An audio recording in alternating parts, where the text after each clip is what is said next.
नमस्कार दोस्तों, समीक्षा अधिकारी सहायक समीक्षा अधिकारी प्री परीक्षा 2014 का सामान्य हिंदी के प्रश्न पत्र का यह व्याख्यात्मक हल है। हम लोग इसे देखने जा रहे हैं। चलिए शुरू करते हैं। निम्नलिखित में से कौन सा शब्द तद्भव नहीं है? मतलब कौन सा शब्द तत्सम है इसमें? तो द्वार यह तद्भव है, गिरिस्ती तद्भव है, पाँव तद्भव है, सायं यह तत्सम है। ठीक है, आइए नेक्स्ट क्वेश्चन देखते हैं हम लोग। ये देखिए यहाँ पे है द्वार। द्वार का तत्सम द्वार होता है। सायं का सायं जो है शाम का तत्सम है। और गृहस्थी का तद्भव गृहस्थी है और पाद का पाँव है। ठीक है। एकल शब्द का तद्भव रूप है। एकल शब्द का तद्भव रूप है अकल, अकेला, अकिल, उपर्युक्त में से कोई नहीं। इसका सही जवाब क्या होगा? इसका सही जवाब होगा अकेला। अकेला एकल का तद्भव रूप है। करपट शब्द का तद्भव रूप क्या होगा? करपट शब्द का तद्भव रूप क्या होगा? कतरना, कपाट, कपड़ा और कपट। तो इसका तद्भव होगा करपट का कपड़ा। ठीक है, देखिए कतरना कर्तन का तद्भव है और कपाट कपाट का तद्भव किवाड़ है और करपट का तद्भव कपड़ा है। आइए नेक्स्ट क्वेश्चन देखते हैं हम लोग। कैवर्त शब्द का तद्भव रूप है। कैवर्त शब्द का तद्भव रूप है कतरना, केवट, कपड़ा, कपट। तो कैवर्त तत्सम शब्द का हिंदी में तद्भव रूप होता है केवट। ठीक है, नेक्स्ट देखते हैं। गृद्ध। गृद्ध शब्द का तद्भव रूप क्या होगा? गृद्ध शब्द का तद्भव रूप क्या होगा? तो गृद्ध शब्द का तद्भव रूप होता है गिद्ध। ठीक है, विकल्प डी, इसमें ये वाला विकल्प गिद्ध सही होगा। प्रश्न संख्या 6 देखते हैं। प्रश्न संख्या 6 है धुंधला शब्द में विशेषण। धुंधला शब्द में हमें विशेषण बताना है। तो धुंधला शब्द में विशेषण क्या होगा?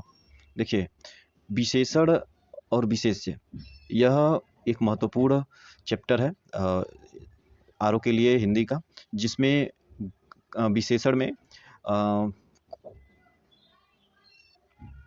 शब्दों की पहचान करनी होती है। विशेष्य क्या है, विशेषण क्या है, ऐसे चीज़ों को पहचानना होता है इसमें। तो धुंधला शब्द में विशेषण क्या होगा?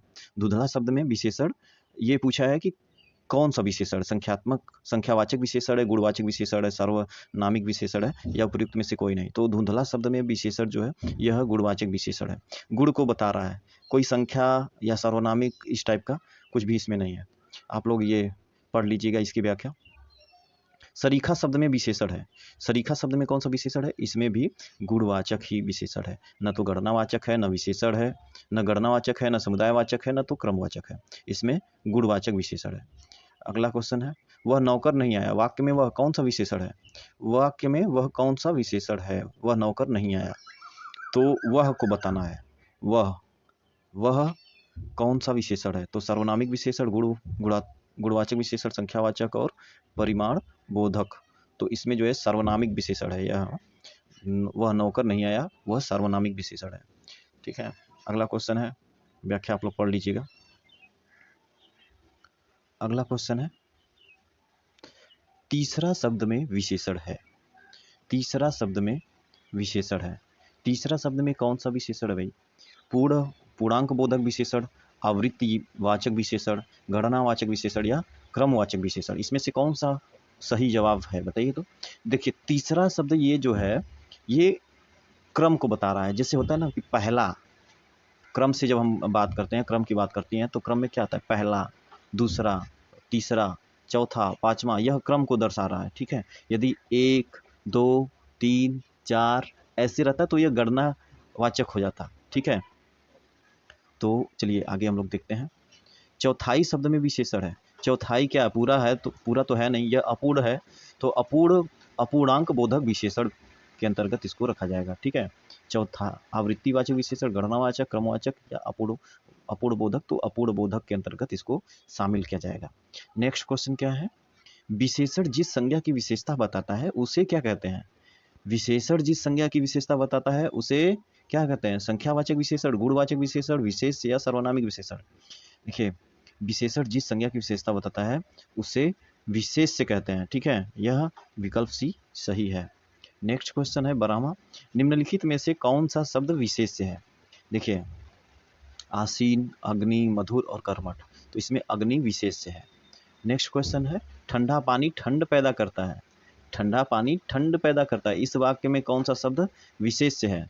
तो इसमें क्या ठंडा, ठंड, पानी, उपयुक्त में से कोई नहीं। कौन सा विशेष्य होगा? इसमें पानी विशेष्य है, ठीक है, इसमें पानी विशेष्य होगा। नेक्स्ट क्वेश्चन है, निम्नलिखित में से कौन सा विशेष्य है? तो विकल्प है अनासक्ति, अनासक्त, अनुशंसित और अपमानित। तो इसमें कौन सा विशेष्य होगा? देखिए विशेष्य है अनासक्ति। अनासक्ति से जो विशेषण बना है वो है अनासक्त, ठीक है। नेक्स्ट क्वेश्चन है, नेक्स्ट क्वेश्चन हम लोग देख लेते हैं। 15वां क्वेश्चन है, निम्नलिखित में से कौन सा शब्द विशेष्य है? निम्नलिखित में से कौन सा शब्द विशेष्य है? पौष्टिक, पाठकी, भावुक, विषाद, ठीक है। तो इसमें विषाद शब्द विशेष्य है, ठीक। व्याख्या के लिए आप इसे पास करके पढ़ लेंगे, नीचे वाला लाइन, ठीक है। 16वां क्वेश्चन है, कौन सा शब्द घोड़ा का पर्यायवाची नहीं है? तो विकल्प है बाजी, तुरंग, शार्दुल है। तो घोड़ा का पर्यायवाची नहीं है, तो देखिए बाजी तो है, तुरंग भी है भी है, घोटक भी होता है, तो यह घोड़ा का पर्यायवाची। शार्दुल यह बाघ का है, ठीक है, शार्दुल बाघ, शेर, इस तरह से यह उसका पर्यायवाची है। आइए नेक्स्ट देखते हैं, मीनाक्षी का पर्यायवाची शब्द क्या है? सुंदरी, दुर्गा, सुंदरी, दुर्गा, लक्ष्मी, मछली, ठीक है। अब इसमें कौन सा होगा? सुंदरी, दुर्गा, मछली, लक्ष्मी। तो यह जो है सुंदरी और दुर्गा दोनों का है। मीनाक्षी का पर्यायवाची दोनों ही होगा, ठीक है। तो सुंदरी, मीनाक्षी को यदि ऐसे संधि विच्छेद करके समझे तो मीनाक्षी, मीन के समान आंखों वाली, मतलब मछली की तरह आंखों वाली जो होती हैं तो उनको मीनाक्षी कहा जाता है। तो दुर्गा जी और सुंदरी दोनों का यह पर्यायवाची हो जाएगा। नेक्स्ट क्वेश्चन है, कौन सा शब्द नाग का पर्यायवाची नहीं है? कौन सा शब्द नाग का पर्यायवाची नहीं है? सर्प, अहि, विषधर, तुरंग। तो इसमें देखिए नाग में सर्प ये तो है, अहि भी है, विषधर भी है, तुरंग नहीं है। तुरंग घोड़े का है, ठीक है। तुरंग है, अश्व है, घोटक है, और भी अभी ऊपर हम लोग देखे थे, यहाँ पे देखिए अश्व में बाजी, तुरंग है, अश्व, यह सब घोड़े के पर्यायवाची हैं, ठीक है। नेक्स्ट में हम लोग देखते हैं, दैत्य क्या का पर्यायवाची नहीं है? राक्षस, दानव, भूसुर और निशाचर। तो इसमें कौन सा दैत्य का पर्यायवाची नहीं होगा? नहीं को ध्यान दे करके हमें पढ़ना है, ठीक है। तो राक्षस होगा, दानव भी होगा, निशाचर भी होगा, भूसुर नहीं है। तो भूसुर आखिर किसका है पर्यायवाची?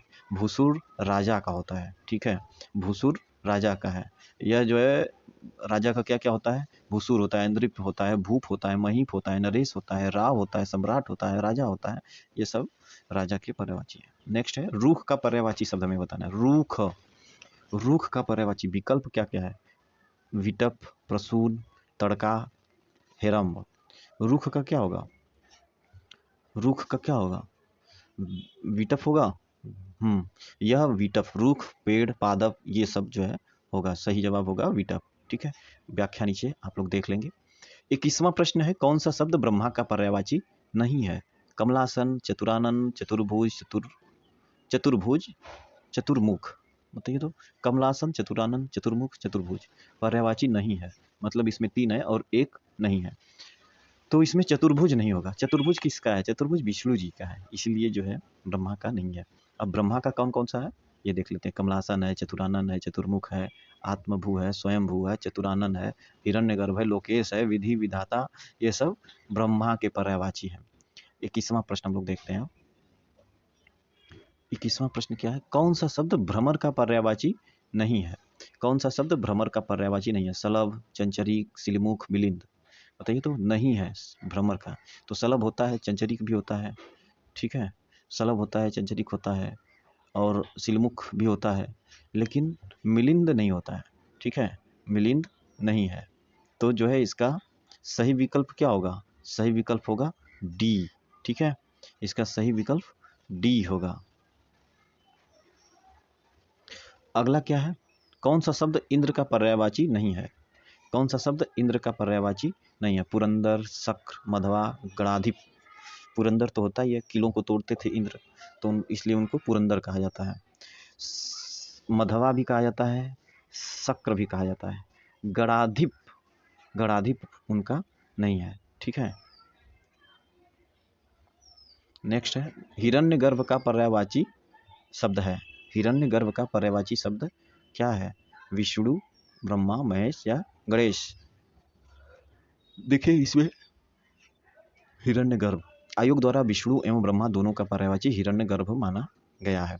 ठीक है, विष्णु और ब्रह्मा दोनों का पर्यायवाची हिरण्यगर्भ है। वासुदेव नंदन प्रसाद आधुनिक हिंदी व्याकरण में स्रोत 228 पेज पर है। कामता गुरु ने हिरण्यगर्भ को सिर्फ ब्रह्मा भगवान का पर्यायवाची माना है, लेकिन जो है वासुदेव नंदन की बुक में विष्णु और ब्रह्मा दोनों का पर्यायवाची माना गया है।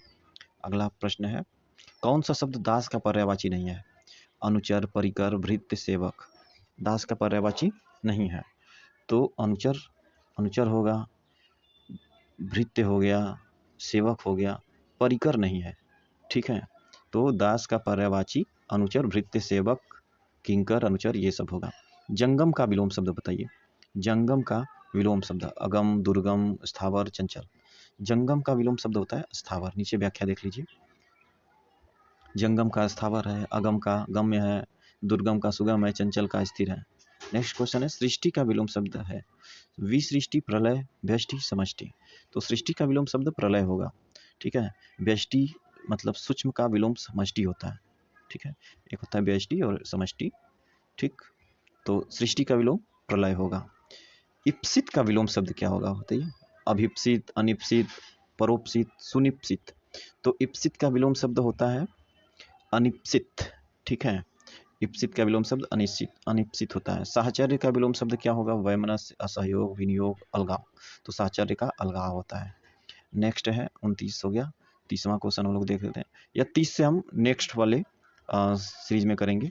ठीक है, अभी यह 15 मिनट का लगभग ये वीडियो हो चुका है, तो 15-15 मिनट का हम लोग सीरीज बनाएंगे, जिसमें 30-30 प्रश्न करके धीरे धीरे पूरा हम लोग जितने भी साल तक अब तक हुए हैं आरओ और एआरओ का परीक्षा, सभी के हम लोग प्रीवियस ईयर क्वेश्चन हल कर लेंगे। कृपया आप लोग मेरे चैनल को सब्सक्राइब कर दीजिए और एक लाइक दे दीजिए। बहुत बहुत धन्यवाद।